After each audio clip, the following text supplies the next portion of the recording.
La ilaha illallah Muhammadun Bismillahirrahmanirrahim. Rasulullah Assalamualaikum alaihi warahmatullahi salam. wabarakatuh. Alhamdulillah kita masih diberikan nikmat sehat walafiat, nikmat iman serta nikmat Islam sehingga kita masih bisa bertatap muka walaupun tidak secara langsung. Nah, untuk sekalian, pada kesempatan kali ini Bapak akan menyampaikan sedikit materi terkait 3 hal penting yang harus kita perhatikan.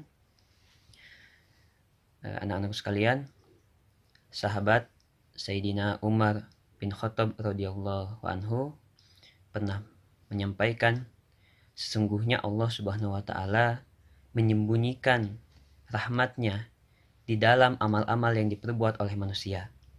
Dan sesungguhnya Allah Subhanahu wa taala menyembunyikan murkanya di balik dosa-dosa yang diperbuat oleh manusia. Dan Allah Subhanahu wa taala menyembunyikan kekasih-kekasihnya di antara orang-orang ramai yang diremehkan oleh manusia. Masya Allah, maka 3 hal penting ini harus senantiasa kita perhatikan dalam kehidupan kita. Yang pertama, yaitu amal-amal yang senantiasa mengundang ridho Allah Subhanahu wa taala. Seberapa besar atau kecilnya amal tersebut, yang terpenting yaitu adanya ridho Allah dari amal yang kita perbuat tersebut.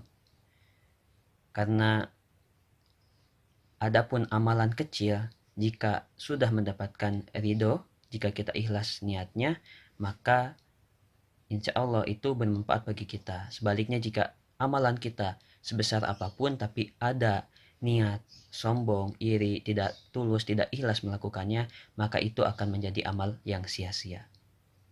Dan amal yang akan mendapatkan ridho Allah Subhanahu wa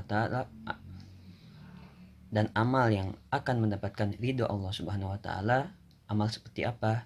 Ahsanu amala, yaitu amal yang paling ikhlas, amal yang sesuai dengan tuntunan dari Nabi Muhammad SAW dan juga sesuai petunjuk dari Allah Subhanahu wa taala, yaitu amal yang ikhlas. Yang kedua, anak-anakku sekalian, jangan pernah kita sekali-kali meremehkan dosa yang kita perbuat kepada Allah Subhanahu wa taala. Kata Fudail bin Iyad mengatakan bahwa bukan seberapa besar atau kecilnya dosa yang kita perbuat, tapi siapa zat yang kita durhakai, maha besar zat yang kita durhakai, yaitu Allah Subhanahu wa taala. Allah Subhanahu wa taala barangkali memberikan dosa besar kepada seseorang, kemudian dia merasa bersalah, kemudian dia bertobat dan tidak akan melakukannya lagi. Itu lebih baik daripada ketika ada seseorang yang dia melakukan dosa-dosa kecil tapi dia meremehkan, dia tidak merasa berdosa dan dia nyaman melakukan dosa-dosa kecil tersebut. Nah, barangkali dari perbuatan dosa kecil tersebut, dari dia yang tidak merasa bersalah, dari dia yang merasa nyaman melakukan dosa, disitulah sebab munculnya murka Allah Subhanahu wa taala. Jadi, anak-anak sekalian, jangan pernah kita meremehkan dosa kita pada Allah Subhanahu wa taala. Walaupun itu dosa kecil, walaupun itu dosa yang kita anggap biasa, jangan pernah meremehkan hal tersebut. Dan yang ketiga, jangan pernah kita meremehkan sama manusia. Karena boleh jadi kekasih-kekasih Allah itu atqiyaul akhfiya, yaitu orang-orang takwa yang disembunyikan atau yang tersembunyi. Karena sesungguhnya Allah Subhanahu wa taala juga telah menyampaikan, jangan pernah kita mengukur kemuliaan seseorang itu dari harta, dari jabatan, dari tahta, tapi Allah Subhanahu wa taala akan melihat derajat kemuliaan seseorang itu dari ketakwaannya. Inna akramakum indallahi atqakum. Hanya ketakwaan yang menjadi tolok ukur kemuliaan seseorang. Allah Subhanahu wa taala tidak pernah menunjukkan takwa terlihat oleh seseorang. Kalau misalkan kita dapat melihat takwa dari diri seseorang, maka kita akan tahu siapa yang lebih takwa, siapa yang kurang takwa. Kesimpulannya, anak-anakku, kita harus senantiasa bertakwa dan bertawadu. Jangan pernah kita meremehkan sama manusia dan orang lain, karena boleh jadi orang yang kita remehkan atau orang yang kita pandang sebelah mata itu adalah mereka yang Allah kasihi, mereka yang dicintai oleh Allah Subhanahu wa taala.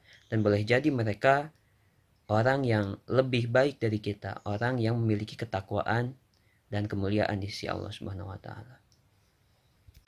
Nah, mungkin anak-anak sekalian cukup sekian, mudah-mudahan dari apa yang Bapak sampaikan walaupun singkat bisa kita terapkan dan bisa kita jalankan sama-sama dalam kehidupan kita sehari-hari. Semoga senantiasa kita semua berada dalam nikmat iman ini, nikmat sehat ini. Mungkin cukup sekian dari Bapak. Wabillahi taufiq wal hidayah. Wassalamualaikum warahmatullahi wabarakatuh.